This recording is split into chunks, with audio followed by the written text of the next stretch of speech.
Hello, everyone, and welcome to the first episode of Ask Leah for 2020. Happy belated New Year. Happy February. I hope things are kicking off with a bang for you this year in 2020. It hasn't been the start to the year that a lot of us had expected or hoped for. It has certainly had its challenges. A lot of us are not feeling rested like we usually would at this time of year, but we are here and we're going for it. All right, now, couple of questions to kick off the year and then some news about some upcoming events that are coming up, which is very exciting. So I wanted to kick off tonight with a question/statement that I've heard a few times over the summer period as I've been chatting to friends or family, colleagues, people through work. And it's been this statement about wishing someone would behave in a different way. You know, I wish my partner would communicate more, or gee, I wish when I asked them to do that report, they would just do it how I wanted it done. There's lots of wishing going on, and it really got me thinking about the role that communication has to play here, because most of the time, wishing isn't really going to get you anywhere. And let's face it, the best predictor of future behaviour is, of course, past behaviour. You know, people are telling you they're communicating all the time through their actions. I'm running a workshop this weekend actually on body language and how the most of our communication is done through our tone of voice and our body language rather than our words. So people are communicating through their actions all the time. So some tips instead of just wishing someone would change, because we all know that that's not effective. The first thing is to stop and take a step back and really look at the situation. We get very good, and I am totally guilty of this too, of putting our own expectations onto other people. Hi, Tracy. Hi, Laura. Of putting our own expectations onto other people. And the reality is no one else thinks like us. So when we're in our head going, oh, I wish they would just do this, or I wish they'd do that, the reality is that other person, it's probably not even in their realm of thought. They're not there at all because they're not you. So what can you do? It sounds really easy, but we all know it's harder to do in practice. To ask for what we want and need. We make assumptions all the time that other people get what our intention was or what we really meant without us actually explaining it. So first things first, we need to get really clear in our head what we want from the other person. Because if we can't articulate it to ourselves, how on earth can we explain it to someone else, how we want them to behave? So this might mean that you have to go away and do some thinking yourself. What is it that I actually want and need from this person? The next step is to think about why. Why do I need this from them? Because you want to be able to give them that why. You want to be able to explain it. So it's not just you're the nagging spouse, or you're the pain in the butt partner, or at work that you're the demanding boss. There's a why behind it, and it's genuine. Third step, okay, so first is do the consideration.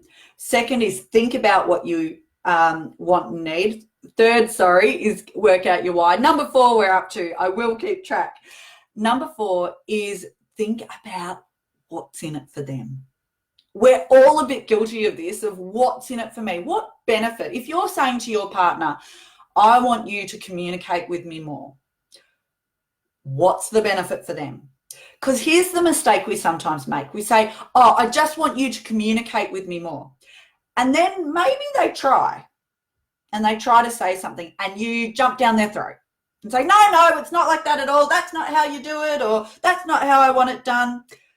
And in that other person's mind, they think, well, this is why I don't bloody communicate, because I always get jumped on.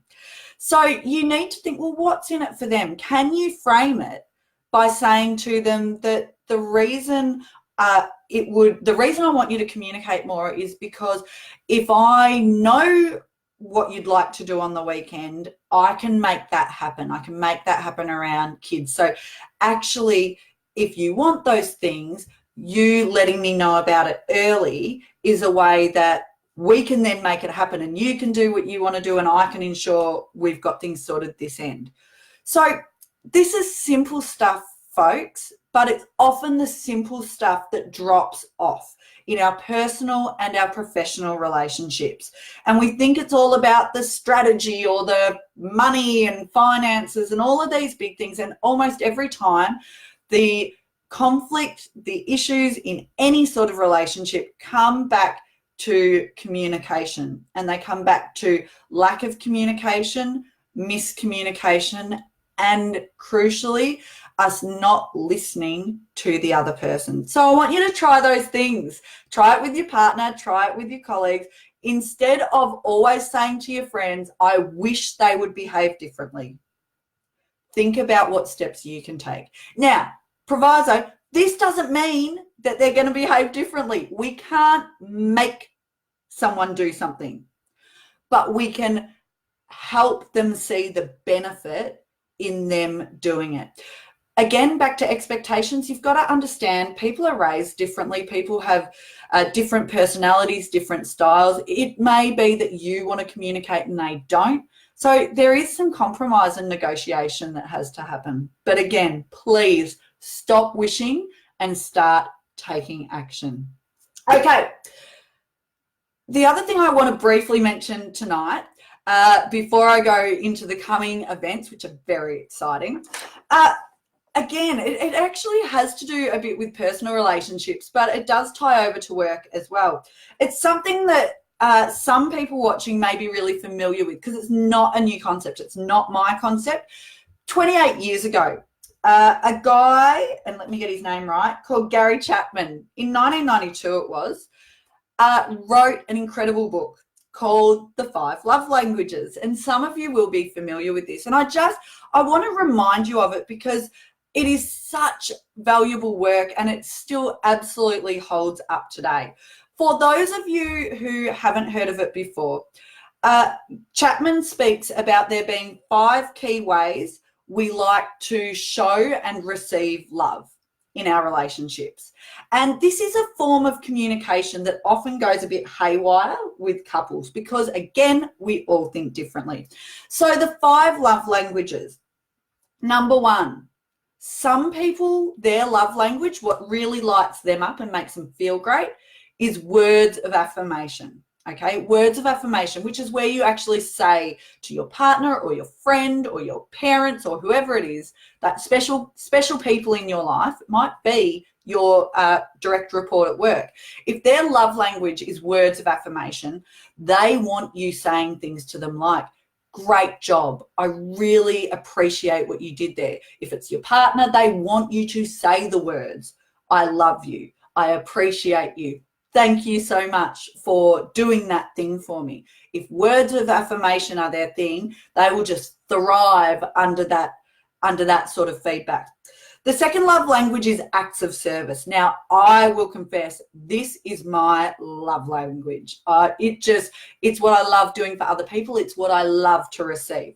Acts of service is where you show that care by doing something. So if my hubby wants to show me love, if he does the dishes or helps clean up the house, that is like the best thing ever. Better than anything else is helping out through acts of service. You know, I've got an incredible family and mum and dad are often helping me out. And I am so grateful for that. It's the best thing they could do for me.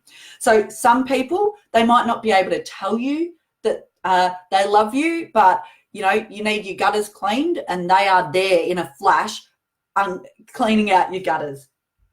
Third love language, receiving gifts. So for some people, buying other people gifts, or it might be that you like receiving gifts, that's their love language. They love presents. It's really important to them. It shows that they love other people and it makes them feel loved. Personally, not my thing at all, but I know a lot of people who that is. It really does speak to them. Number 4, quality time. That's my husband ringing. He is deployed again to East Gippsland. Number 4, quality time, which I've obviously just not given him. I will call him back. Quality time. Quality time is where you want to spend that time with them, whether it's snuggled up on the couch, whether it's going for a walk. It's actual physical presence. You want someone's quality time, not with their head in a screen. You want their time. And the last one is physical touch. So if physical touch is your love language, you love the cuddles. You know, you want a hug, you want a kiss, you want that physical closeness. So there's 5: words of affirmation, acts of service, receiving gifts, quality time, and physical touch. Why am I talking about this in a communications show? Because these are an essential form of communication. And I really encourage you tonight, if you haven't done this thinking before, have a think about which of those 5 is your love language that you like to receive, okay? The other thing you need to consider, too often, because that's what we like receiving, it's how we show our love for other people. And you can probably see this is where it gets a bit tricky, because acts of service might be my love language, but if I try to do that for everyone, and it's not their love language, they don't necessarily appreciate it. There will be people in my life who give them a gift and they will love that. You know, tell them how much I appreciate them.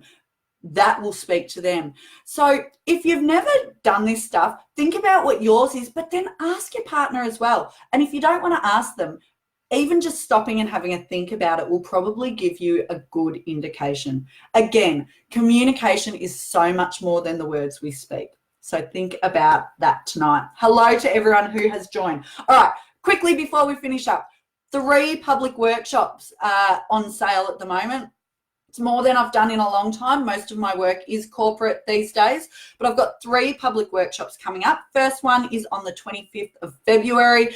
It's an all-day workshop in Traralgon. It's remove the roadblocks, going back to where it all began, but it's an expanded session. We really get into looking at personal roadblocks, how to get out of your own way, how to set some cracking goals, and actually putting the plan in place to achieve them. Second public workshop is on the 25th of March, so exactly 4 weeks later. Well, it's not exactly because we've got a leap year this year. And that is Attention Please, How to Deliver Engaging Presentations. So it's my public speaking workshop. It's a half-day workshop. That's in Moe on the 25th of March. And the big one that was released today, which I'm very excited about, is on the 2nd of May. It's in Willow Grove at the Hill End Football Netball Club. It is Shut the Hell Up, How to Control That Little Voice, my self-doubt workshop. And 100% of ticket sales for this workshop are being donated to Beyond Blue. It's a Beyond Blue fundraiser by the participants in the Coast Trek 60K walk. There's 2 teams locally in the Willow Grove Trafalgar area. I'm in one of them. We have to walk 60 Ks in a day, and it's a fundraiser for Beyond Blue. So the fundraising event that our 2 teams are doing is my workshop. Tickets are way less than most of my public workshops these days. They're well under half price, only $50 plus fees. It ends up about $58. It's 3-hour full workshop, afternoon tea, drinks available at bar prices. Please buy a ticket. It is all going to such an important cause, and we know services like Beyond Blue are really going to be under the pump in the wake of the bushfire crisis that has affected so many people's mental health. So there you have it. I'm glad to be back. If you have a question, a soft skill, self-management, communication question you'd love answered, please do send it through to me. You can private message, you can comment below. If it is quite a personal one, or one you don't want your name disclosed, that is fine. I will depersonalize it just like I have tonight. Thanks again, folks. Have a great week, and I will see you all next week. Cheers.